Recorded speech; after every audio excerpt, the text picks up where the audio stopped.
Hitler පාවිච්චි කරපු ස්වස්තිකය විනාශම් ලකුණ කියනවා වෙනවනම් ළමයි. හරිද? යම් කිසි කෙනෙක් තව කෙනෙක්ව මරන්න පාවිච්චි කරපු පිහියත් විනාශම් පිහියක් වෙන්න එපානේ.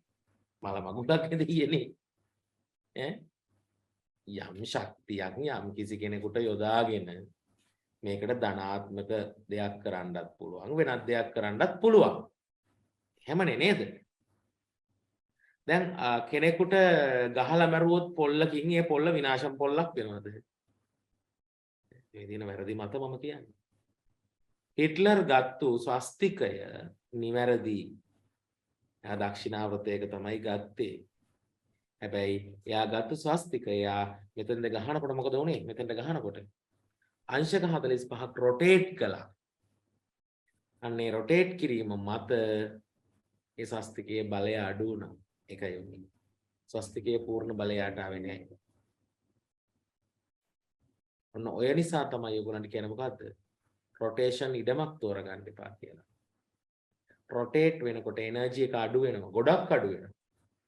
ස්වස්තිකයක ශක්ති ගලණය තමයි ඉඩමක සිද්ධ වෙන්නේ. හරි. මූල කේන්ද්‍රයේ ඉඳලා බාහිරයට ශක්තිය ගමන් කරනවා. ඔතනට පෙන්නන්න. හරි. අපි මෙහෙම ගත්තොත් ළමයි බලමු ස්වස්තික් එකක්.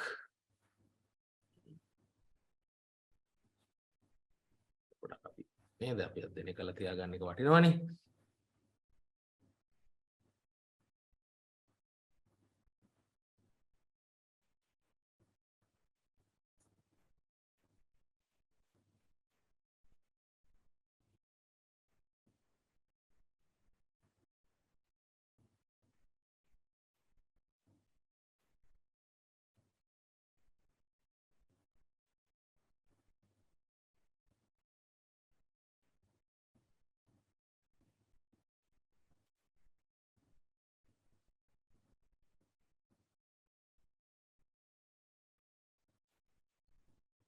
බලමු අපි මේජ් එකක් අරගෙන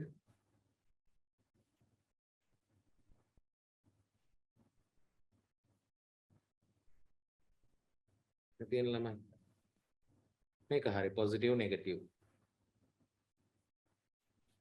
මේ ශක්ති විද්‍යාව ගැන නොදැන මේව කතා කරන්න බෑ. හරි. මොකද හේතුව සෑම විටම ශක්තිය ගලන්නේ දක්ෂිනාවත. දැන් මෙතෙන්දි වෙන්නේ මොකක්ද? ශක්තිය දක්ෂිනාවෘතව මෙහෙට ශක්තිය ගමන් කරනවා මේ විදිහට. අභ්‍යන්තරයට ශක්ති ගලනයක් මේකේ. අභ්‍යන්තරයට ශක්ති ගලනයක්. මෙහෙට මැදට යන්නේ ශක්ති ගලනය. කොහොම යන්නේ?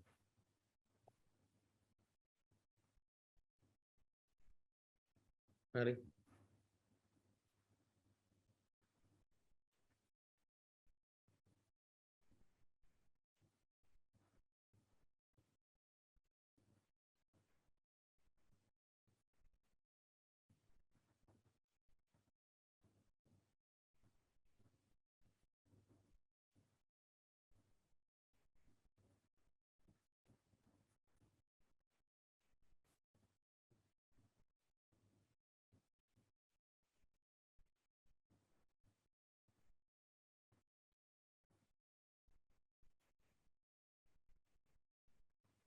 ඔන්න. අභ්‍යන්තර ශක්ති ගලන අභ්‍යන්තරයට ශක්ති ගලනයක් ඕකෙන්. ඇයි දක්ෂිනාවෘතය තමයි හැම වෙලේම යන්නේ. මේකෙදි. නමුත් මේකෙදි වෙන්නේ එහෙම නෙමෙයි ළමයි මොකද්ද? මේකෙදි වෙන්නේ මෙන්න මේ විදිහට ශක්තිය මුදා හැරීමක් වෙනවා.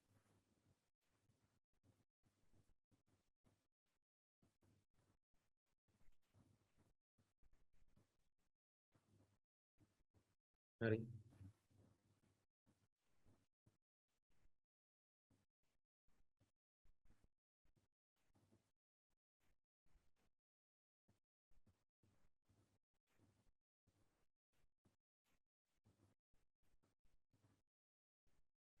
ඕකෙදි ඔන්න ඔය විදියට එළියට ශක්ති ගලණයක් සිද්ධ වෙනවා.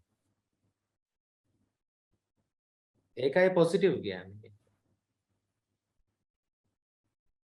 අරකේ තියෙන මොකද්ද? මධ්‍යයට ශක්තිය ඇද ගන්නවා. බාහිර ශක්තිය අභ්‍යන්තරයට ඇද ගන්නවා.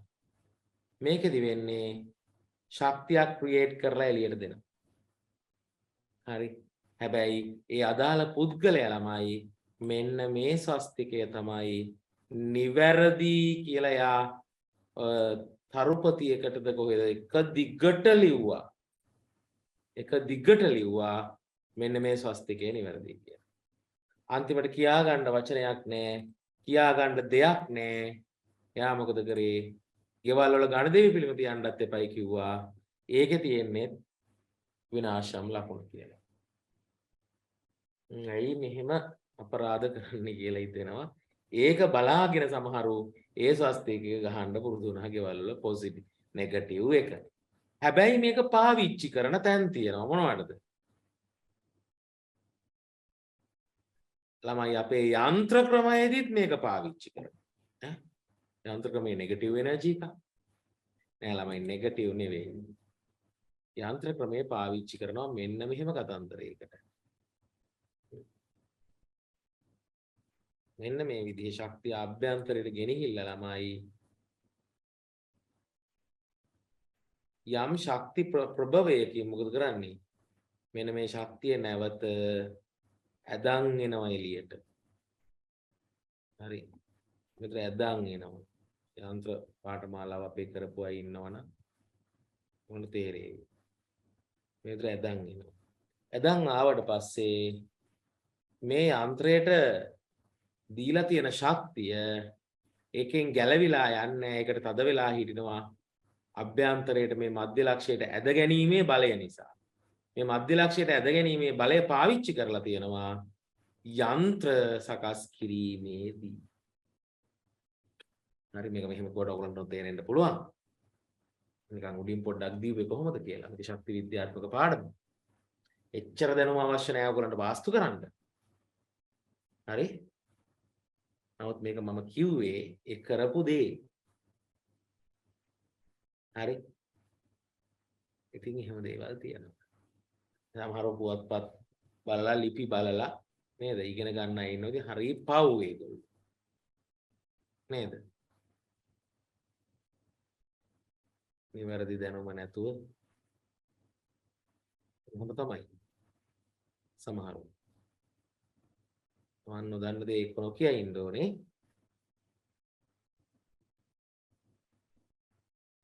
එහෙම නැත්නම් හරියට ඉගෙනගෙන කියන්න ඕනේ. හරි.